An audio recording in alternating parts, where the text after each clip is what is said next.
Well, and really, I wanted to lead with just a reminder. Okay, when are SARs required? And a lot of folks forget that it's not just illicit activity or suspicious activity that is actually accomplished. It's committed or attempted, and that's where there's a lot of disconnect. Sometimes at the BSA team, sometimes at that level, as you forget. Oh, well, we weren't out anything, so why do we care? We're not going to file a SAR on that. It was just somebody who came in, tried to get a loan, and they lied to us about it, and so we shut that down. I'm not going to file a SAR. But keep in mind, it's committed or attempted on all of these for insider abuse, for transactions, aggregating $5,000 or more, and you know who the suspect is.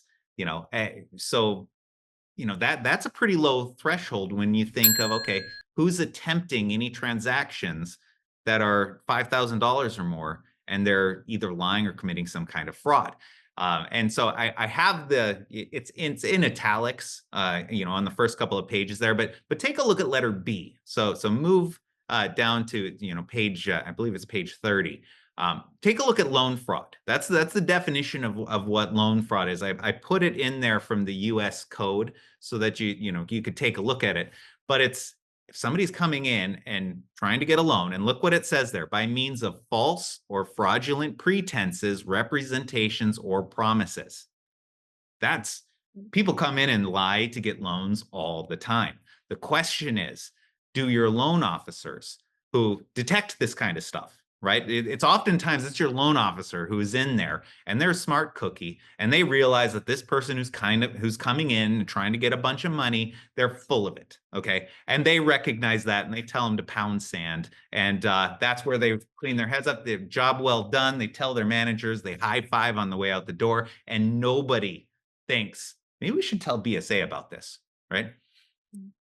That was attempted loan fraud that was going on. And this is missed all the time, where you have an individual who comes in, whether it's for business purpose, whatever the case may be, and they, by means of false or fraudulent pretenses, representations, or promises, they try to obtain a loan. That's a transaction that they attempted. Okay. So keep that in mind, that is oftentimes one that gets missed. Now, your examiners don't always catch that type of thing because they're not in talking to folks. But I can tell you, I go in and talk to folks and I find out stories of the loan fraud or wire fraud all the time. And it never percolates up to the BSA officer. So I look at the definition under letter C of wire fraud, right? That's by means of false or fraudulent pretenses, representations, or promises, transmits or causes to be transmitted by means of a wire, any kind of transaction. Okay, so people who are coming in and lying or knowingly, kind of fraudulently trying to transact through wires, or and again, remember, wire fraud is a very broad definition. It also includes ACHs and things along those lines.